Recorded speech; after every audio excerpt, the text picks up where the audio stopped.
You saved me. Why?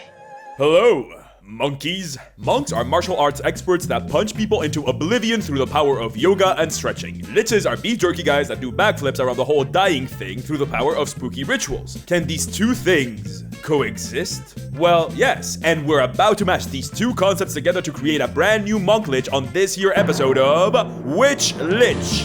Monk Edition.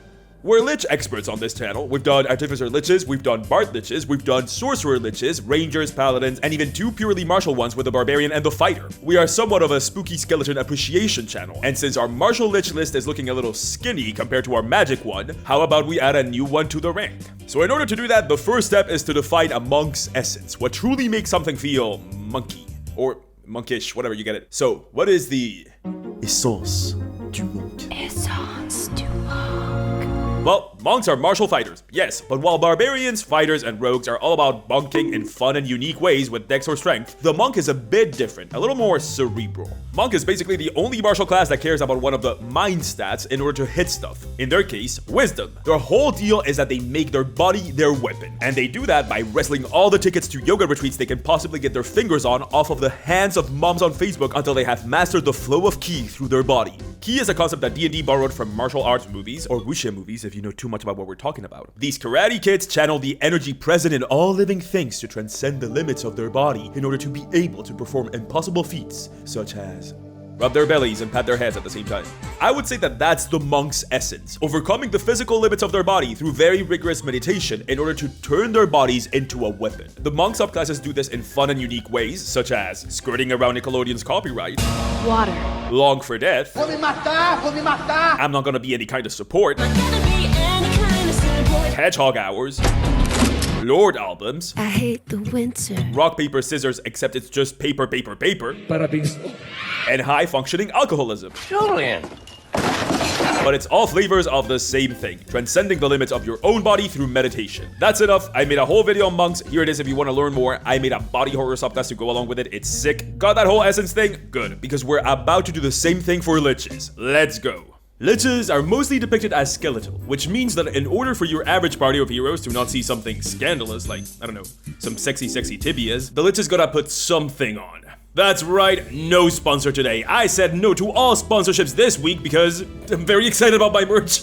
I'm planning massive things for my merch. It's not gonna be all clothing, I can say that much. But if you want to get the clothes part of the merch early, they, along with me, will be available at Gen Con. That's right, I'm gonna be at Gen Con and the clothing part of my merch is gonna be there too. I designed all of it myself and I'm ridiculously proud of it. We have 2 hat options, a beanie and a baseball cap that make you look like you're wearing a tiny pointy hat. We have 4 t-shirt options, one being this retro dragon slaying one being this cool graphic many hats one that has a graphic in the back and comes in 2 colors, and one being the familiar one. And an astral/magic circle crew neck, all drawn by little old me. So if you want to grab some very early merch before the other wild things I've got coming drop, you can head to booth 2543 and meet me there. Or you can head to booth 1538 and meet me there to grab my books, the ones I did before YouTube. Or you can go to any of my panels I'll be doing and I'll be there talking. But remember to snatch the tickets for those since you need them to enter, even the free ones. I've my schedule with times and dates for everything and all that in the description below. Please don't let my human familiar roam around alone. I worry about his safety, going on his own, all the way over there. You're the one sending me. But if you're not going to Gen Con and still want to grab merch, I've left a link to the store where it will be sold when it's available worldwide. And you can leave your email there to be notified. Don't worry, I'm not gonna spam you with anything. Honestly, holding my own merch in my hand, my familiar's hands is absolutely insane. I can't believe that it's happening and I put everything in it, so I really hope you like it. I wanted to make something that you would actually wear. Anyway, okay, enough sentimentality. Come hang out with me. Back to liches. Many people think that liches are only casters, and that would be because they are. But not here at Pointy Head Industries. We firmly believe that there's nothing intrinsically connecting the concept of liches and the ability to wiggle your fingers to blast all goblins in a 3-mile radius with the power of outdated memes.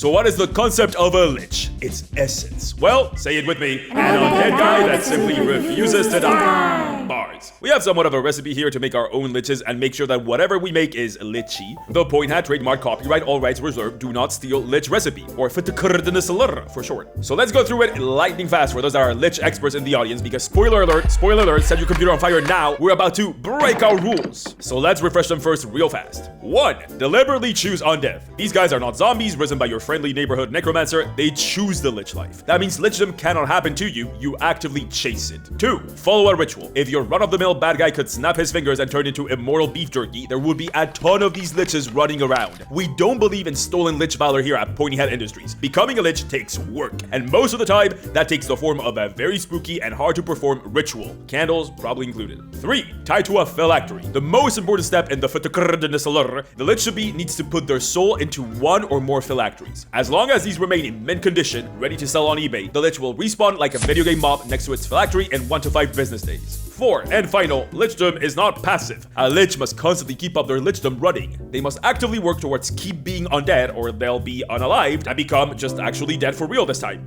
Or must they?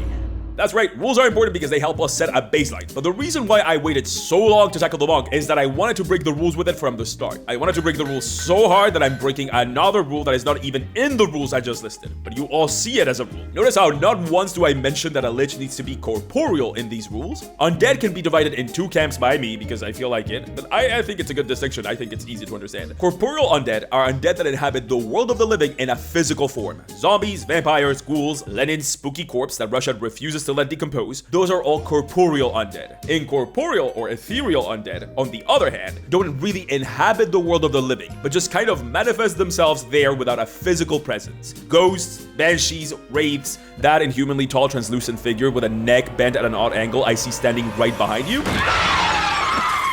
Those are all ethereal undead. Traditional liches belong in the corporeal camp of undead, but we don't care much about tradition on this channel. And I would say we've done a pretty good job at both establishing a baseline for liches here, and at making liches that feel very, very different from one another. So why not add the ethereal component to our list of liches, but in a way that makes sense for a lich? And wouldn't monks be the best candidates for this, since they are manipulating an energy inherent to all living things separate from their body? We have our essences, the monks transcending the limits of their body through meditation, and the lich's own specific baggage. And we have the concept of an ethereal lich. How about we go ahead and just make it? Let's make a monk lich. Out of every ritual to become a lich, the one reserved for the soul incarnate is the hardest. It all starts with meditation, years of it, enough so the monk has perfect and total control of their ki. Then, the ritual can start. The monk must find and cultivate a plant. The specific plant varies by monastic tradition, but its broad effects remain the same. When consumed as tea, the brew dries the body from within, slowly purging it from all liquid. Once the monk finds this plant and procures themselves with a steady supply of it, the monk will then limit their ingestion of solid foods until all they consume is the tea. It's at this stage of the ritual that the monk's control of ki will play a key role in whether the monk survives the ritual or doesn't. The monk will find a place, a heavily fortified monastery, a secluded mountain, the center of an impregnable labyrinth, whatever they decide is the best location to lay their body, but not themselves, to rest. Traditionally, other monks will accompany the soul incarnate to assist them, but most importantly, to bear witness to a potentially successful ritual. Though the methods vary, the tradition stipulates that the monk will bury themselves down a shaft that has been excavated 6 feet or more underground in a wooden box just tall enough to accommodate the monk kneeling. And there, with one last cup of tea, the monk will wait for their death. This will be the last meal the monk will ever take, regardless of the outcome of the ritual. Most hopeful soul incarnates will die at this point, for what they are about to attempt has only been successfully performed a number of times in the single digits throughout recorded history. The monk must find a way to sustain themselves through ki alone. They must turn their body and their mind into a perpetual motion machine, a perfect circuit that requires no energy source from the outside world to continue operating. The truest form of the concept of transcendence, complete transcendence from sustenance, from nourishment, from life and death. Once a day, the other monks will use a bell tied to a string that goes all the way down into the monk's box to check on the monk. If the bell rings, the monk is still alive. Once the bell rings no more, the retinue of monks will wait a month, long enough for the body of a dead monk to decompose, and finally unearth the box. In the impossibly rare event that the monk not only died, but managed to find a way to achieve undeath, the creature that will rise out of the box is no longer a monk, but a soul incarnate. Except, it won't be its body that rises, but its ki alone. The drying effect of the tea has a second goal, a mummifying one. A successful soul incarnate has managed to suspend their own body in a state of perfect stasis and turn it into its own phylactery, which the soul incarnate will hide and protect in their chosen location while their ki is free to roam the earth. A soul incarnate is the only lich that manifests and acts upon the world as an ethereal undead, rather than a corporeal one. They manifest in a form that reflects the one they had in life, and not the desiccated corpse that most other liches resemble, except this form is not physical. The soul incarnate is at all times perfectly between the ethereal and the material, as signified by its gaseous, unearthly appearance. Its body is literally made of ki, as signified by the glowing meridians that are visible through the form. In its ki form, it's weaker than other liches, but if someone finds its phylactery and tries to destroy it, the ki form will possess its former body, revealing the true strength of the soul incarnate to those that dare try to end its own life. One might think that it's the soul incarnate's appearance that truly distinguishes it from other liches, but this is not the true difference between these undead and the rest. The soul incarnate, unlike its brethren, does not need any form of sustenance. The ritual to become a soul incarnate is, without a doubt, the hardest and most dangerous one, but the rewards match the difficulty of the execution of the ritual. A soul incarnate has achieved total transcendence, and therefore does not need the souls of others to continue its undeath. Its phylactery is a perpetual machine, and the soul incarnate's control of ki is so great that it allows the lich to forego its need for sustenance. It could theoretically live forever if it so chooses. Some soul incarnates act as undying leaders of millennia-old monasteries, preserving the monastic traditions and passing on their knowledge to new initiates, and famous examples of good-natured or at least non-violent soul incarnates do exist. But there are just as many examples of soul incarnates that completely lose the inherent connection that binds all mortal beings, more than any other lich, since their particular undeath allows them to never interact with the living. Other liches must interact with mortals, even if it is to kill them. Soul incarnates, on the other hand, can turn hermit, ignoring mortals forever. These soul incarnates turn into a completely different type of monster, one with the wisdom granted by millennia of meditation and the callous power given by a complete disregard or even contempt for the lives of the living. Much like one doesn't concern oneself with the wants and needs of the ants they step on, the soul incarnate doesn't concern itself with the hopes of the living. And the most terrifying aspect of soul incarnates is how many of them were carrying in wise for centuries before becoming jaded and monstrously inhuman as they kept on existing through the ages.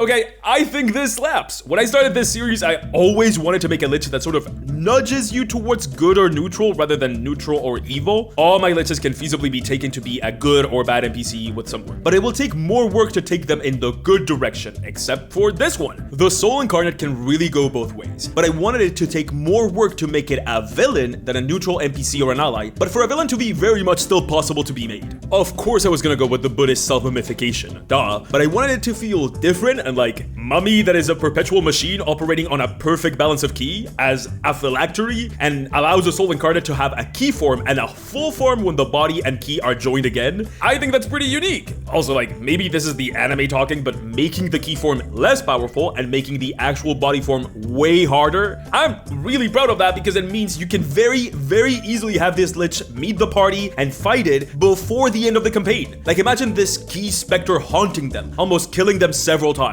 Then they finally defeat it and are going for its phylactery, and then they see the ki specter possessing its own mummified body, animating like the mummy for a big phase 2 final boss fight. And also you can do that thing I talked about in my making villains video of having the villain be super present super easily with the ki thing. Come on, that's sick, or at least I think it's sick. You let me know. But how are you gonna put this into your games? Well, I always say that monsters are not truly cool unless they give as many storytelling options for players as they do for DMs. So how about we make a playable character tied to the concept of the soul incarnate? Let's go. ×2.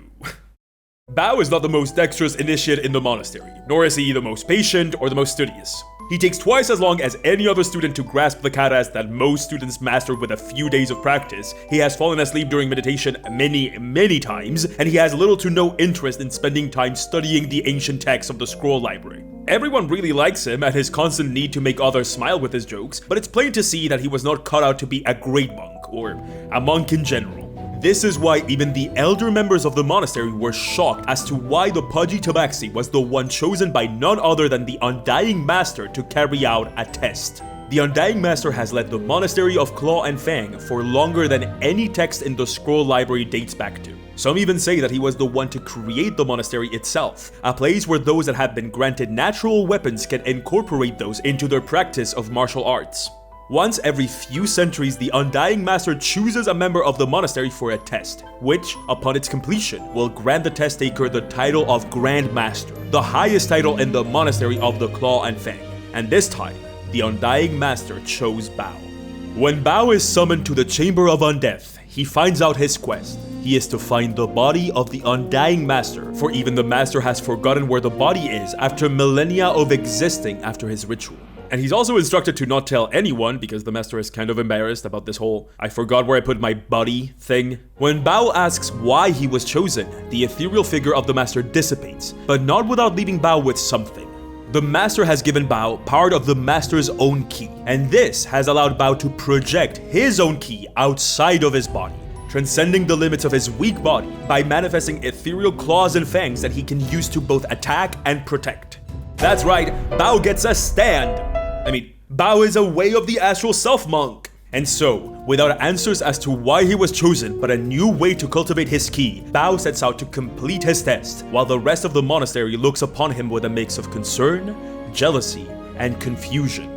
Bao's quest leads him to develop his ki further in this new way of the astral self, and at night when meditating, he has longer and longer conversations with the Undying Master. The two start to form a bond, although Bao cannot help but find the Master aloof, as if there was a barrier between them. Bao misses his friends at the monastery, but he's acquired new friends in his journey among the party of fellow adventurers he found on the road, and they love Bao's ability to always find the right word to say and charismatic behavior, despite him being really bad at waking up on time and his habit of snacking on rations they need for the next day of traveling. But what will Bao do when he finds out that the goal of his test is not just to find the body of his master, but to destroy it? Bao was right in feeling a wall between him and his master during meditation. The master has correctly identified that he's slipping. He's becoming a soul incarnate that is literally unable to empathize with the rest of mortals, and he believes this makes him unfit to rule the monastery he once created. He chose Bao because of his emotional intelligence, his ability to connect with others, to see into the hearts of people and relate to them, and the master is hoping that Bao will see into his own dead heart and realize that there's only one way forward: to kill the master and usher the monastery of Claw and Fang into a brand new age, led by a new master. One that can't offer millennia of wisdom and meditation, but one that understands what it's like to be weak, not gifted, and one that can relate to others and connect with them emotionally to guide them in their path in a different way. Yes, I think that Kung Fu Panda is a great movie. Why do you ask? I literally never draw furry-esque characters, but I did it, so maybe now the dragon lovers in my comments can appreciate it. I did it. I drew a furry. Hope you liked it. It was hard. Tabaxis can be small, so of course I'm choosing that. Also, I just think a monk monastery that literally specializes in like natural weapons is so sick. I imagine Bao meeting other monk masters in his journey. Dragonborn monks that specialize in breath weapons, Arakocra monks that incorporate claws and flying into their martial arts, maybe even vampire monks that specialize in biting, and maybe they can look like Zhang Shi, centaur monks, and maybe some of these are very much not cool with Bao being the master's chosen, and so they fight him. And then the whole "you must kill your master" thing, and the whole emotional intelligence being valued. I don't know, it feels like this was made for me because I guess it was, because I wrote it myself. But you gotta admit that Bao could make for a cool PC. Give him high wisdom, okay dex, and like a really high charisma to sell the fact that this is a lovable, chunky cat. And there you go! A monk intrinsically tied to the concept of the soul incarnate. But what if you're a DM and you're looking for a way to tie the soul incarnate into your story without adding any chunky cats? Let me give you an example, and let me flex a little bit of my world building muscles. Word of the Golden Monastery has reached every corner of Firma Terra at this point, after the Golden Phantom manifested itself in the capital city and announced that there was a monastery hidden somewhere in the Drowned Archipelago. And whoever found it would get the Golden Touch, the ability to turn anything they want into solid gold. Hundreds of ships have since set sail towards the extremely dangerous Drowned Archipelago in search for the Golden Touch. Pirates seeking to rise as the most influential amongst their ilk, merchants that want to control the flow of commerce and coin, government bodies that see the Golden Touch as the perfect way to dominate other nations, even stranger cases like doctors seeking the Golden Touch to turn cancer into gold, or desperate families haunted by debts that are impossible to pay, and among them, your party. But what happens when the Golden Phantom starts appearing to these groups seeking treasure and wiping them off the map? Entire ships transformed into gold are found littering the coral floors of the archipelago. Even statues that were formerly people, frozen in a perpetual expression of fear, are found washed ashore. It seems like the Golden Phantom is culling the numbers of those that wish to find the monastery. And worse, it seems like the spirit is getting stronger the more they approach the center of the archipelago. Is that where the monastery is? Why does the Golden Phantom want people to find the monastery, but fights those that seek it out at the same time? Can the party withstand both the Phantom and those that seek the very same thing the party seeks? Can they make allies in this race? Have I watched too much One Piece? Who knows? I mean, you never will, since the Soul Incarnate literally does not exist. It's just a theoretical monster, I guess, just existing in this little video of mine. Oh, what's that? You found something amongst my Gen Con schedule and the links to my panels. You found the Phylactery of the Soul Incarnate, the full stat book of the key form of the Soul Incarnate for 100% certified Pointy hat free? What? That's right, the keyform sandbox of the Soul Incarnate is here for the taking for free. But if you want more Lich examples, might I suggest the polar opposite of this guy in the Barbarian Lich. The Scourge is a Pointy Hat community favorite. Please check out those panels if they interest you, don't leave me alone. Oh, and yeah, good question, tell me what your favorite Lich is so far. People are categorizing them and a bunch of other stuff on TV tropes, like people made an article for me there. That's literally the coolest thing I have ever seen. I used to browse TV tropes a lot as a teen. Anyway, don't forget to meditate. Mwah!